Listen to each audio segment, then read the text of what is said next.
Point de vue, André nous a expliqué la qualité par la normalisation. Maintenant, je vais parler un peu de tout ce qui est aspect administratif et réglementaire. On ne peut pas parler de tourisme et de restauration sans donner un bref historique. Alors, l'essor du tourisme tunisien remonte à la période d'émergence du jeune État tunisien. Dès les années 60, le gouvernement tunisien place le tourisme dans un rang élevé. L'année 59 a vu la création de la société tunisienne, la société hôtelière et touristique de Tunisie, c'est la SHT, qui a construit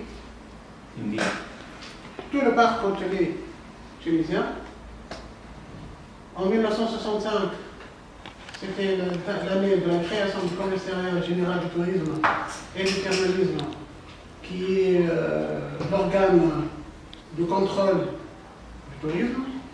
Et puis en 1970, ça a été divisé en l'Office national du tourisme et l'Office national du thermalisme. En 1971, a commencé les premières actions de privatisation du secteur.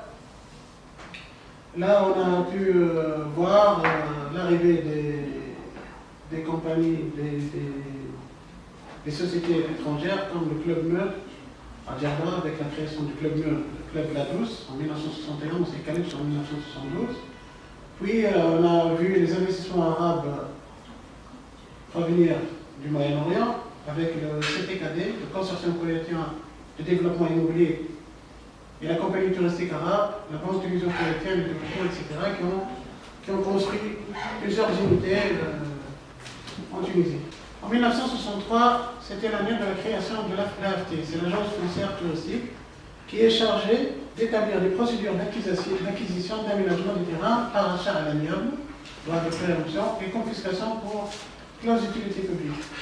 Les investissements touristiques ont depuis afflué et les encouragements indirects aux promoteurs touristiques privés ont été multipliés. L'AFT, c'était l'agence d'expropriation des terrains sur tout le littoral tunisien, qui aménage les terrains et puis vend au secteur public des terrains aménagés, donne des options aux investisseurs pour construire des hôtels. Et puis en 1983, c'est la création du ministère du Tourisme et de l'Artisanat comme ministère du tutelle du secteur. Chez nous, c'était à l'inverse, on a créé l'office, les agences, et puis à la fin, c'était le ministère pour tracer les stratégies. Maintenant, le ministère du Tourisme, c'est un organe de stratégie, de vision, et les autres organes, c'est pour le contrôle. En 1913, la Tunisie compte 847 unités hôtelières avec une capacité d'hébergement de 240 000 lits, 249, et 915 agences de voyage et 549 restaurants touristiques. Ça, ce sont des réalisations qui représentent la capacité hôtelière de la Tunisie. Nous constatons qu'au cours de ces 4 dernières années, les chiffres sont à la baisse, constatés par les conséquences de la révolution. Pour accompagner l'évolution du secteur du tourisme, l'État tunisien a dû mettre un cadre juridique. C'est en 1973 qu'a vu la promulgation du premier décret-loi qui est le cadre, vraiment le cadre réel de l'activité hôtelière et touristique. Et puis, les autres textes ont suivi jusqu'en 1989, où on a vu l'apparition de l'arrêté 89-432 relatif au classement des restaurants touristiques et l'arrêté du ministre du Tourisme portant des normes minimales, dimensionnelles, fonctionnelles et de gestion régissant l'activité de restauration touristique. Nous passons maintenant à la qualité dans la cuisine collective. Servir des repas chaque jour en cuisine collective implique des responsabilités. Au premier rang,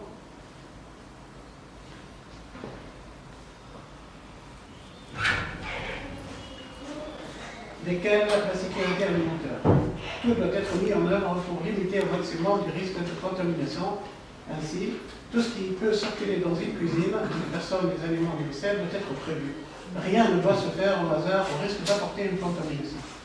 Pour ça, tout nouveau projet de construction, de modification ou d'aménagement d'un établissement touristique ne peut être entrepris qu'après approbation des plans de construction, de transformation ou d'aménagement par la commission technique de la construction des établissements de tourisme.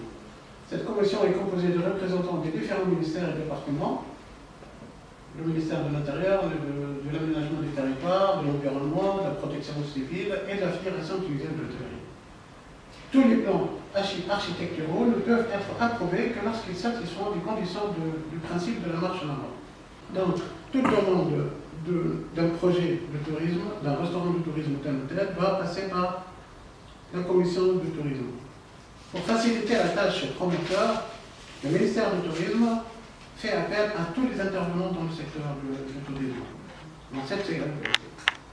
Au sein de cette commission, qui analyse et étudie tous les plans architecturaux et guide, oriente le promoteur vers l'instauration du principe de la marche en avant. Sinon, il n'y aura pas de l'agrément. C'est au contraire, le promoteur ne peut pas aller directement pour avoir un permis de bâtir, avoir son permis, commence les travaux, et puis il retourne au ministère pour avoir l'agrément. Là, il n'aura pas d'accord et le projet ne verra pas le jour. Qu'est-ce que le principe de la marche en avant? Le principe de la marche en avant est une règle d'hygiène qui peut être appliquée lors de l'élaboration du plan d'une cuisine. L'application du principe de la marche en avant au sein de la cuisine. Il consiste à créer dans une cuisine un circuit par lequel les marchandises propres ne doivent en aucun cas emprunter le circuit qui suit les marchandises sales. Il se repose sur le critère de séparation entre le secteur propre et le secteur sale. Ils ne doivent jamais se rencontrer. Par marchandises propres, on veut dire toutes les marchandises qui sont consommables. On peut toutefois différencier les marchandises immédiatement consommables, les produits d'épicerie, et les marchandises qui nécessitent une préparation.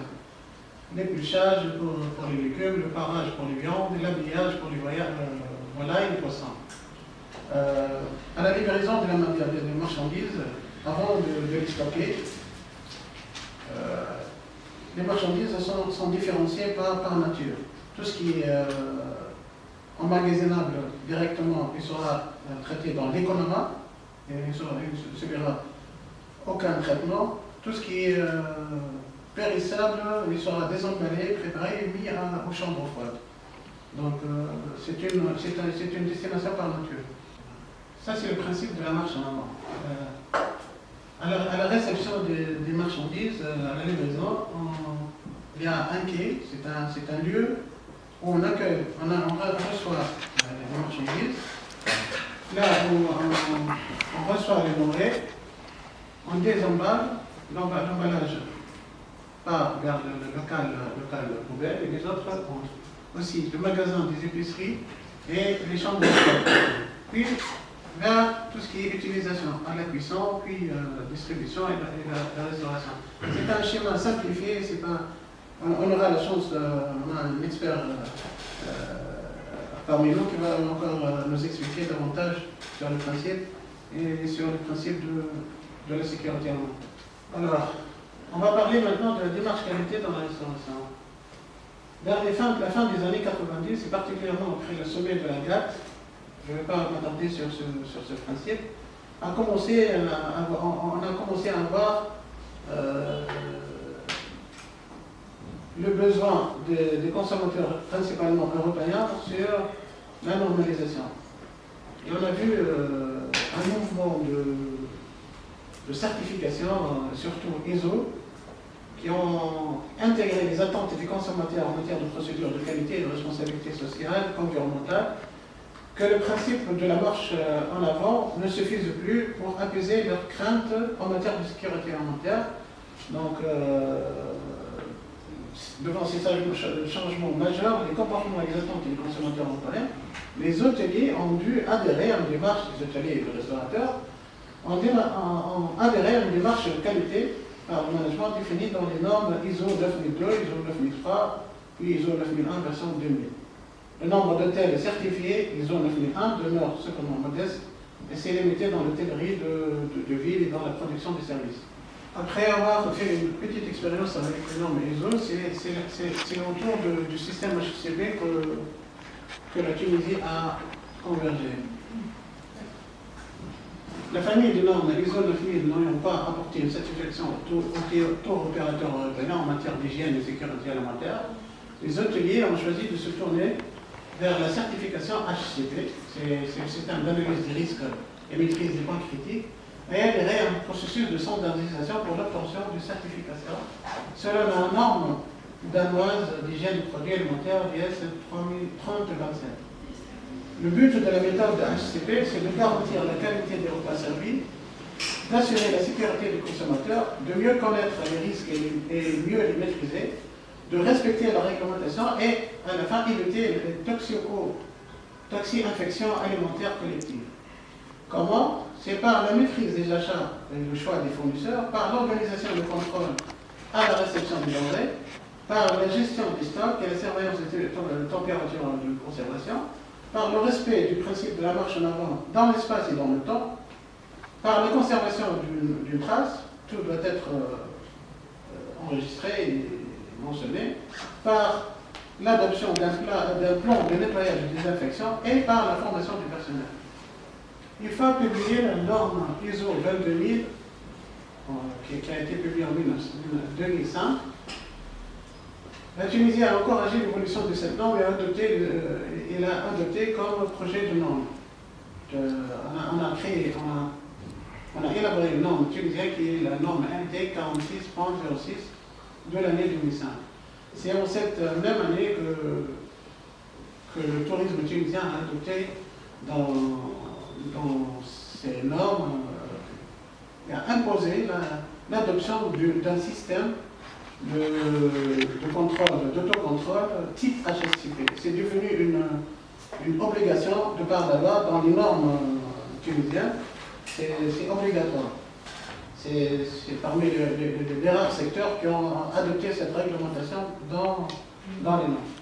Cependant, jusqu'à ce jour, les unités hôtelières ayant un système HCP certifié ne dépassent pas les 1% parmi tout le parc hôtelier. Ceci est dû à certaines difficultés qui caractérisent ce secteur. Alors, les principaux handicaps à la certification du système HCP, c'est l'absence de réglementation et de guide validé en matière de bonnes pratiques d'hygiène de fabrication. Ce sont les contraintes au niveau des ressources humaines de personnes de la chaîne alimentaire est très instable et souvent non qualifiée.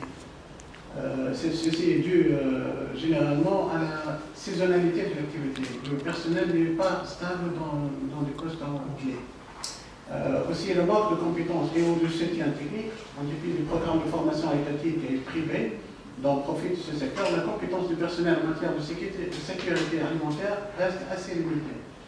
Aussi l'absence d'infrastructures et d'installations appropriées. Certaines installations datent de plus de 20 ans. Contraintes financières. Le secteur a connu plusieurs crises que les hôteliers n'arrivent plus à renouveler leur matériel. Aussi pour l'absence de communication entre les différents maillons de la chaîne alimentaire, des difficultés de gestion de matières premières, dû à l'absence de traçabilité et du manque de contrôle au niveau du secteur de la production primaire, que représente le fournisseur des règles de l'installation hôtelière. Le tour opérateur exige de plus en plus des établissements hôteliers qu'ils mettent en place un système de management de la sécurité des aliments et la certification représente pour la direction un atout commercial non négligeable. Grazie.